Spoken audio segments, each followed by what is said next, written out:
Hello friend, ভেষজ গুণে ভরপুর এই শাক। তো আজকে হারভেস্টিং করব ব্রাহ্মী শাক। তো তাছাড়াও 1 মাস আগে যখন এই গাছগুলোকে নিয়ে এসে আমি বসিয়েছিলাম, তখন অলরেডি আমি আমার চ্যানেলে শেয়ার করেছি কিভাবে বসিয়েছিলাম, কি খাবার দিয়েছিলাম, মাটি কিভাবে প্রস্তুত করেছিলাম। আমি অলরেডি রিলেটেড ভিডিওতে দিয়ে দেবো, সেই ভিডিও অবশ্যই না দেখে থাকলে অবশ্যই দেখে নেবেন। ব্রাহ্মী শাক কিন্তু ভেষজ গুণে ভরপুর একটা গাছ।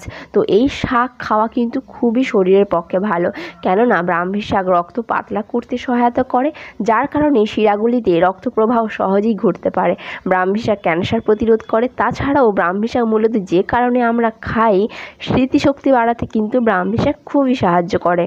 তাছাড়াও যাদের শরীরে খুব ব্যথা অনুভব হয়, সেই ব্যথা কিন্তু উপশম করতে সাহায্য করে। যাদের শ্বাসকষ্ট আছে, পেটের সমস্যা আছে, তারাও কিন্তু এই শাকের রস কিন্তু খুবই ভালোভাবে খেতে পারেন সকালে।